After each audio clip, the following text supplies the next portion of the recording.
Babe, welcome back sur mon podcast. Alors il y a une semaine, on a parlé de l'énergie féminine, dont on va encore parler aujourd'hui. On avait plutôt centré l'épisode sur l'énergie masculine, comment elle se montrait dans nos vies, quels signes montraient que en fait on est vraiment dans notre énergie masculine. Et aujourd'hui, on va traiter le problème. La semaine dernière, on a parlé du problème. Aujourd'hui, on a traité le problème. J'espère que tu as bien fait tes devoirs et que tu as surtout essayé de travailler sur les points dans lesquels tu t'es reconnu. C'est archi important que pour avancer, il faut pas non seulement que tu écoutes des podcasts, mais que tu les mettes en pratique, babe. Comme dit la Bible, en fait, celui qui aime la parole de Dieu, il la garde dans son cœur. Et quand moi, j'essaie de te faire passer des choses à travers le Saint-Esprit, quand le Saint-Esprit essaie de te faire passer des choses à travers moi, plutôt, pour te permettre d'évoluer en tant que femme, et que tu sais vraiment que c'est Dieu qui t'appelle à faire ça, girl, get up. Faut y aller. En tout cas, je pense que cet épisode va plutôt bien se passer. Et je vais essayer de parler moins que la dernière fois parce que comment ça, j'ai fait 30 minutes. J'ai fait 30 minutes, mais bon. Il fallait dire ce qu'il y avait à dire, ok? Et donc, aujourd'hui, on va parler des 9 façons, 9 choses qui vont nous permettre de rentrer dans ton énergie féminine et de quitter tous les traits toxiques qu'on a dit. Parce que, déjà, je pense que tu seras d'accord que les traits toxiques qu'on a abordés, ils te font pas du bien à toi, à ton être. Tu te sens pas reposée. Et on a envie de se sentir comme des princesses. Parce que c'est ce qu'on est, babe. On est les princesses de l'éternel. Donc, pourquoi on va commencer à se comporter comme si on n'avait pas un statut et tout? Non, on est des princesses de l'éternel, plutôt, pardon. Et le princess treatment qu'on demande partout, qu'on cherche partout comment savoir, comment avoir ça et tout, des gens, babe, ici, tu vas tout apprendre. Assieds-toi. Ça commence. Comme tu le sais, ici, on est des femmes de changement. On n'écoute pas juste le podcast, non. Le podcast nous aide à évoluer. Donc, je pense que j'ai pas besoin de te dire qu'il faut que tu essayes d'incorporer au moins une de ces habitudes au sein de ta routine de cette semaine. Je te le dis, tu fais ça, et ensuite tu commences à changer petit à petit. C'est pas demain tu vas te réveiller avec Feminine Energy. Enfin, peut-être. Mais, tu vois, il faut tâter le terrain. Tu vois, si tu vois ce que je veux dire, il faut tâter le terrain. Alors, la première, c'est, va falloir que tu laisses les choses se passer. Un des derniers signes toxiques qu'on avait abordé dans le dernier podcast, c'était en fait le fait d'avoir un besoin de contrôle sur tout. Et là, du coup, au contraire, tu vas laisser les choses se passer. Tu vas, en fait, juste apprendre à voir ce qui se passe autour de toi. Là, tu vas me dire, alors c'est plus facile à dire qu'à faire, babe. I got you. Donc, tu vas faire une activité cette semaine. Tu vas faire une activité comme cuisiner. Tu vas aller peut-être faire du shopping. Tu vas apprendre une nouvelle capacité, tu vas te perfectionner dans quelque chose que tu sais. En fait, c'est quelque chose que tu vas faire pour y gagner juste une activité qui va te faire rire. En fait, tout ce que tu y gagnes, justement, c'est que ça va te faire rire, c'est que ça va te faire du bien. C'est pas un but à accomplir. Il n'y a pas de notion d'échec ou de réussite dans cette activité-là. Faut que ce soit... Voilà. Donc, après une longue journée à travailler, tu reviens dans ton énergie féminine, avec quelque chose qui t'amuse, tu fais un plaque thème, tu essaies une nouvelle coiffure, tu fais de la peinture, même te coiffer, te maquiller, ça peut être une activité, babe, hein. Mais ça va te permettre de te déconnecter de cette habitude de trop penser et tu vas la remplacer par des actes concrets, en fait. Tu vas te dire, ah oui, et si j'étais plus belle, bah tu te maquilles un peu, tu essaies de voir comment ça rend, quoi. Donc, babe, pour conclure quand même ce premier argument, cette première habitude, tu passes donc d'un état de survie où tu dois toujours penser à tout, etc., être dans la planification de tout, à un état de vie, en fait. Là, tu te détends, en fait. Parce que tu te dis, mon père, c'est Dieu, en fait. Il gère tout, tu vois. Moi, j'ai juste à m'asseoir et je suis là et je regarde et je dis, il y a les problèmes là. Mon père a dit silence. Toute la tempête autour de moi, elle s'arrête parce que mon père a dit silence. Ça sert à rien que je vienne crier, ah, Seigneur. Non. Je sais que mon père agit. Donc, la deuxième attitude à prendre, c'est qu'il faut que tu fasses le travail nécessaire pour guérir de tes traumas. J'ai déjà fait un podcast sur l'importance de guérir de tes traumas. Je pense que c'était il y a 1 ou 2 mois. Et j'ai l'impression que c'est toujours négligé. Moi aussi, je suis dans ça en fait. J'ai jamais vraiment pris le temps de guérir en me disant ouais mais dans tous les cas ça m'affecte pas, je m'en fous et tout. Et au final, le fait de jamais prendre le temps de guérir, ça a fait que je guéris pas et je guéris pas et je suis trauma encore. Le trauma, il est encore dans mon cœur. Et le pire, c'est que je me dis tous les jours, Dieu m'a donné la force d'en sortir. Mais c'est moi qui refuse d'en sortir parce que j'ai peur d'en sortir. Parce que je me dis que la situation dans laquelle je suis maintenant, je vis bien avec ça. Alors que je sais que c'est faux. Je sais que la personne que j'étais avant, elle vivait mieux. Mais j'ai peur parce que maintenant, j'ai pris cette habitude de vivre comme ça. Et quand l'humain prend une habitude, cette habitude, il est plus enclin à la garder, qu'elle soit bonne ou mauvaise pour lui. Notre cerveau, il reste dans ses habitudes, c'est comme ça qu'il est programmé. Alors que Dieu, il nous ouvre la porte. Jésus a ouvert la porte, il a payé par son sang pour que tu puisses sortir des forteresses qui sont à l'intérieur de ton cœur. Donc, il y a vraiment un travail sur soi qui est à faire. Mais attends, laisse-moi un peu détailler. Va falloir que tu dises que ta plus grande priorité, c'est toi. Va falloir que tu fasses le travail. Il va falloir que tu ailles chez le psy. Parce que aller chez le psy, j'ai l'impression que c'est un sujet tabou chez les chrétiens, etc. Il y a des fois où tu as besoin, en fait, de parler à une oreille humaine. Parce que t'as plus la force d'entendre Dieu. Et dans ce genre de cas, à part mener à une dépression, je vois pas qu'est-ce que ça amène. Donc si tu dois aller chez un psy, va chez un psy.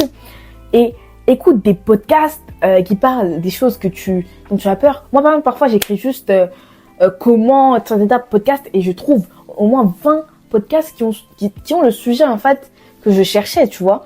Donc c'est super important que tu commences à chercher comment tu vas guérir, comment tu vas en fait prendre soin de toi-même, parce que tu te dis attends, laisse-moi m'expliquer, laisse-moi détailler, parce que j'ai dit que j'allais détailler. Tu prends un verre, non, tu prends un vase, c'est ton vase préféré, dedans tu mets tes meilleures fleurs d'habitude, ok? Donc, tes choses préférées dans ta chose préférée. Un jour, le vase se casse et toi, au lieu d'en racheter un nouveau, tout ce que tu fais, c'est mettre de la colle. Sauf que la colle, avec l'humidité, elle pourrit. Et du coup, les roses, les fleurs, plus tu les mets dedans, plus elles pourrissent.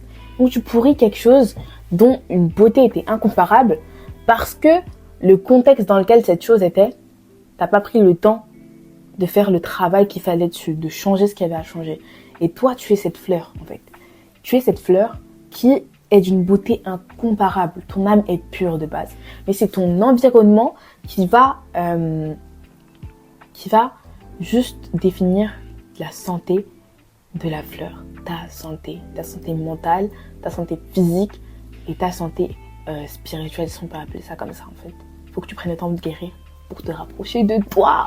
J'ai juste clôturé cette habitude en disant qu'il y a une femme du podcast Self-Obsessed. Donc c'est vraiment là où, le podcast de tout ce que j'ai écouté sur l'énergie féminine, c'est celui, je trouve, qui m'a le plus guidée pour cet épisode, tu vois. J'ai quand même repris les trucs d'autres épisodes, mais c'est ça, son plan, tu vois. Bon, après, c'est pas un podcast chrétien, donc il y a vraiment beaucoup de choses avec lesquelles je suis pas d'accord, mais sur ce point-là, j'étais d'accord. Elle a dit que, en fait, quand tu regardes ce qui t'empêche d'entrer dans ce que tu es, tu commences à évoluer. Et que il y a plusieurs choses. Par exemple, si tu as un trauma, tu vas chez le psy.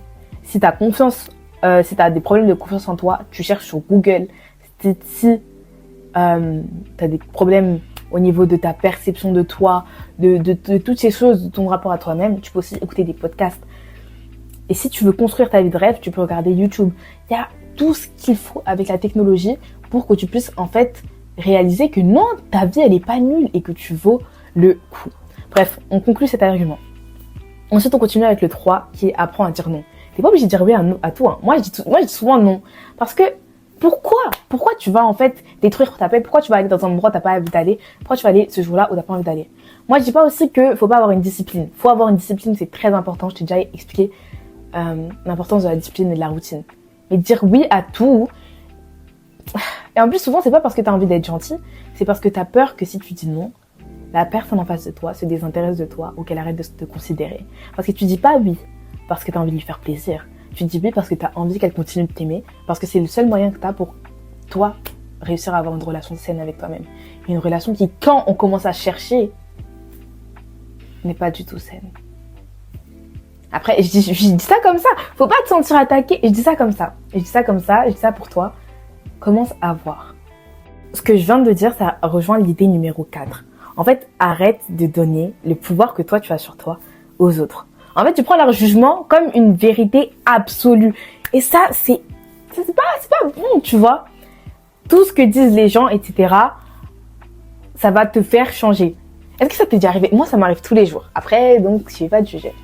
Par exemple, moi, si tu me dis, oui, j'aime trop ton parfum, j'aime trop ci, j'aime trop ça, je vais plus être prône à le remettre, à le reacheter, parce qu'en fait, le compliment, il m'a fait montrer la valeur de ce que j'ai. Et de la même façon, si quelqu'un critique en disant, ouais, j'aime pas ton parfum, tu vois, je veux plus être là en mode, ah ouais, faut pas que je le remette et tout. Genre, tu vois ce que je veux dire? Et souvent, je suis le genre de personne à me remettre en question selon ce que les gens ils disent sur moi. Et après, il y a une voix dans ma tête qui me dit, babe, tout ce que les gens disent sur toi là, tu crois que c'est vrai? Écoute juste la façon dont tu parles des gens. Parce que bon, je suis encore un peu une commère. Pardon. Mais, vous voyez, c'est ça en fait. Faut te dire que tout ce que les gens disent sur toi ne définit pas qui tu es. Et ça vient de l'Ecclésiaste. Ça vient de l'Ecclésiaste. Il dit, nous ne devons pas porter une trop grande attention à ce que l'on dit sur soi, parce que nous savons nous-mêmes ce que nous disons sur les autres dans le secret. Tu peux écrire sur Google ça, c'est à peu près le verset. C'est à peu près ça, mot pour mot. Et donc, c'est totalement vrai. Si on prête attention à tout ce que les gens disent sur nous, on sait plus qui on est. Ah, elle est moche. Ah, elle sait pas s'habiller. Ah, en fait, elle sait s'habiller. Moi, j'aime trop son style. Mais en fait, si ta valeur, elle est définie aux autres, comment tu vas avoir une valeur qui est fixe? C'est comme si tous les jours, moi, j'arrive et je dis, ça c'est bleu, ça c'est rouge, ça c'est blanc. Et en parlant du même t-shirt. Du coup, après, quand tu vas aller chercher le t-shirt dans mon armoire, est-ce que tu vas savoir duquel je parle? Absolument pas.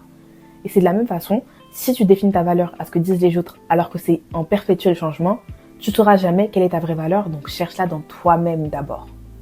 Numéro 5, je pense que c'est vraiment mon préféré. Et c'est pourquoi? Parce que le thème là, c'est apprends à recevoir. Tu vois, it's giving. Parce que je sais pas, t'apprends à recevoir, t'apprends à te dire que ouais, en fait, je mérite. Quand quelqu'un te complimente, sois pas là en mode ah non, je mérite pas ce compliment. Babe, tu mérites. Tu mérites. Et surtout si le compliment vient de ma part, tu mérites. Tu mérites, babe. Vraiment, il faut que tu te dises que en fait, tu mérites en fait. Faut que quand on donne des choses, tu sois en mode c'est ce que je mérite. Et genre l'autre jour, enfin il y a quelques minutes, ma pote, elle m'envoie un TikTok en mode genre un couple qui prie. Après genre ça disait ouais, un couple qui prie et tout, trop bien. Moi j'ai dit bah c'est le strict minimum. Et c'est trop bizarre parce que de base j'ai dit ça un peu pour la meuf et là je le pensais en mode bah c'est le strict minimum quoi. Et à t'habituer à te dire ouais ça c'est ma valeur, ça je mérite ça, ça je mérite ça, ça je mérite ça. En fait tu vas juste te hyper, et tu vas réaliser que tu mérites de recevoir des choses. Évidemment c'est bien de donner parce qu'on dit oui plus de plaisir à donner qu'à recevoir. Oui ça dépend à qui et ça dépend quoi. Mais moi j'aime quand même recevoir des cadeaux et surtout j'aime m'offrir des choses, j'aime m'emmener en date, j'aime aller au restaurant toute seule, j'aime tout ça en fait parce que c'est ce qui fait qui je suis, c'est ce qui fait who I am. Et tout simplement, faut apprendre à se traiter soi-même en fait, à prendre soin de soi-même et à accepter tout ce qui vient des autres. Tu vois, c'est pas incompatible, tu peux prendre soin de toi et quand même accepter que quelqu'un te dise ah t'es trop belle, accepter ça, accepter si t'es des gens, ça veut pas dire que t'es pas capable de le faire toi-même. Ça veut juste dire que t'acceptes de te libérer d'un poids, au final. Tout simple, non? Numéro 6, on est toujours dans la même vibe, on prend soin de soi et on apprend à recevoir en fait. Et là, il est question en fait de t'honorer et de prendre soin de tes besoins. Alors ça, j'aime. Faut savoir que la Bible aussi, elle dit que on n'a pas besoin de s'inquiéter pour toute chose parce que c'est Dieu qui est notre provisionneur, bref, pourvoyeur, voilà. C'est Dieu qui est notre pourvoyeur. Mais c'est quand même important que tu fasses plaisir et que tu fasses en fait ce dont tu as besoin pour te sentir bien. Après, comme dit, il faut pas que ton apparence extérieure, elle prime sur ton apparence intérieure. Mais c'est important de savoir prendre soin de toi-même. Faut pas faire du shopping. Fais des choses qui te font te sentir bien. Va au spa. Marche, si c'est ça. Va faire une randonnée. mais fais quelque chose qui te fait plaisir. Et si les gens pensent que c'est pas bien, etc., enfin, voilà, à part si c'est un péché, fais ce qui te fait plaisir tant que ça vient pas de l'idolâtrie et que tu trouves pas ton bonheur uniquement dans ça. Mais si tu veux recevoir des autres, je pense qu'il faut que tu apprennes à recevoir de toi-même, que tu te dises, en vrai, je mérite une nouvelle paire de sous-vêtements. Moi, c'est ce que je viens de faire. Je me disais, les sous-vêtements là, je me suis dit, bon, allez, bye bye, commande lounge, j'ai commencé de nouveaux sous-vêtements et je ne les ai même pas encore aussi que je me dis, waouh, en fait, je mérite, quoi, tu vois.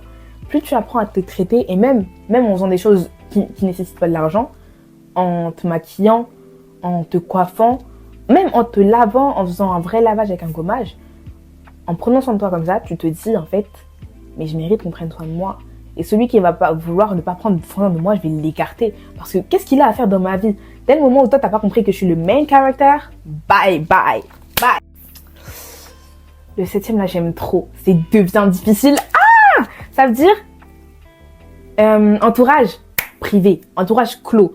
Ça veut dire les gens que tu fréquentes, tu laisses pas entrer n'importe qui dans ton cercle d'amis, tu laisses pas n'importe qui te côtoyer.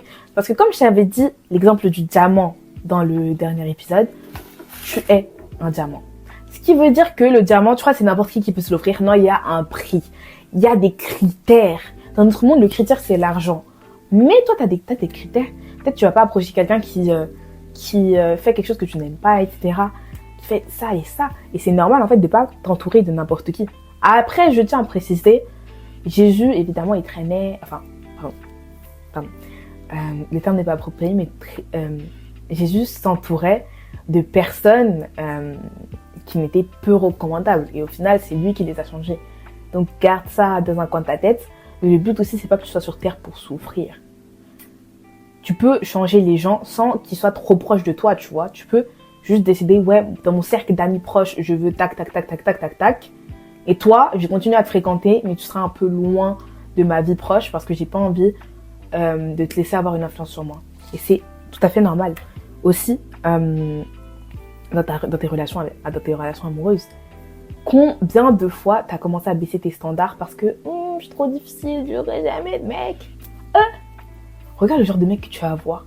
Moi, je préfère me réveiller tous les matins seule et dans ma paix, plus aller prendre mon petit déjeuner là que je fais moi-même tous les matins, que vivre avec un homme qui va venir me dire ouais, tu t'habilles pas comme ça, tu fais pas ça, tu caches tes mains, tu caches tes épaules. Hey yeah! En plus, ce mec là, il veut te faire des enfants alors qu'il est même pas marié. Hey yeah! Miséricorde.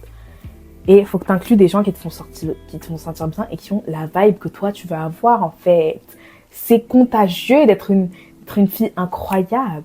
Comprends-le. Numéro 8, c'est il faut que tu te dises que tu es that girl. En fait, il faut que tu dises que tout est déjà accompli. Ce qui veut dire que les plans qui sont faits pour ta vie, tout ce qui doit t'arriver, t'arrivera de toute façon. Quoi que tu fasses, t'as beau forcer, t'as beau ne pas forcer justement, tout ce qui doit te trouver, te trouvera. Et c'est la règle générale. Et tes projets, les projets que tu es en train d'entamer, ils sont déjà poussés à la réussite, babe. Voilà, mais je te le dis, faut qu'on soit honnête. Là, le projet pour lequel tu dis, je vais abandonner et tout. Qui t'a dit que ça allait pas réussir? Là, t'es là en mode, oui, c'est trop dur, la vie, elle est comme ça. Aïe. Ouh. Babe, réalise un peu que tout ce qui doit te trouver, te trouvera d'une manière ou d'une autre à un moment ou à un autre. Tu vois? C'est pas en forçant et c'est pas en disant, ouais, moi, je suis pas comme ça. Moi, je suis pas assez bien. Moi, je suis moche. Donc, tu es que ce que tu décides d'être. Personne va te contredire ici. Si tu penses que tu es moche, ma chérie. Faut vraiment pas pleurer sur mon épaule. Aïe. Bella. Tu es vraiment très belle. Genre, tu le vois pas. On t'a dit quoi? Cantique 4, verset 7, non. Tu es belle et sans défaut. Donc, faut se concentrer un peu. Il faut développer le niveau surtout. Faut que tu te dises que t'as confiance en ta personne, t'as confiance dans tes goûts et t'as aussi confiance dans tes opinions.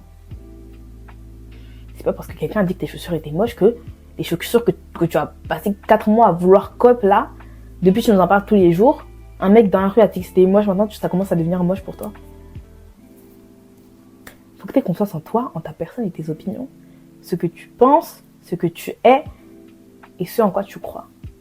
J'aimerais que tu crois en toi. Et que tu crois en Dieu aussi, mais que tu crois en toi. Voilà, évidemment.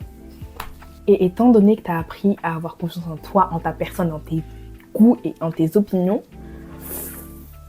Va falloir que tu mettes des limites. Et c'est ça notre dernière habitude. Va falloir que tu mettes des limites, en fait. T'es pas la mère de ton mec. Tu dois pas être là tout le temps à lui dire fais ci, fais ça, s'il te plaît, respecte-moi, s'il te plaît, achète-moi des fleurs. Oh! Arrête d'être là, t'étais là, tu supplies les gens pour donner des choses que moi je te donnerais sans problème, même sans te connaître. C'est juste le minimum d'offrir des fleurs à quelqu'un. Moi, quand je vais chez quelqu'un, je lui offre des fleurs. Y a rien d'exceptionnel. Pourquoi tu supplies? Arrête et mets des limites, en fait. Toi, t'as pas à toujours convaincre les gens d'être ce que tu veux qu'ils soient.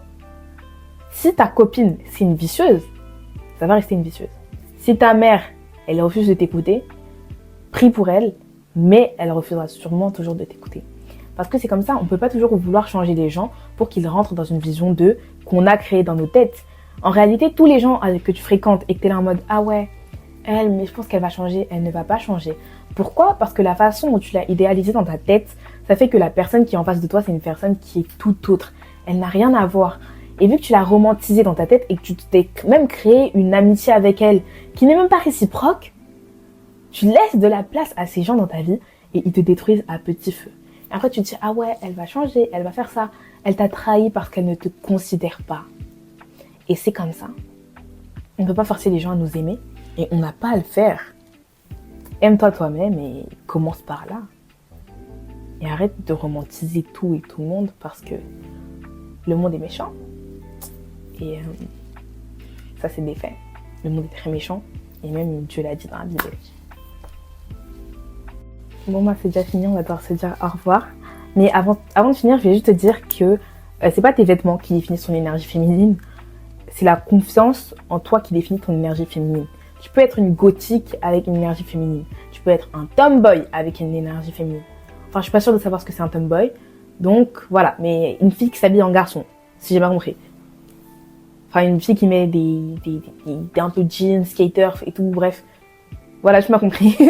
Tu peux être une femme qui s'habille très classe, très années 60 et être dans ton énergie féminine. C'est pas seulement la façon dont tu t'habilles, même si ton style va peut-être faciliter les choses. Si à première vue, t'es une femme habillée tout en blanc avec des petits talons, tu vois peut-être qu'il y a quelque chose de truc. Mais t'as pas forcément besoin de ça pour rentrer dans ton énergie féminine. Sois juste cohérente avec qui tu es et sois fière de qui tu es. Apprends à aimer la personne que tu es en fait. Parce que personne ne fera ça pour toi.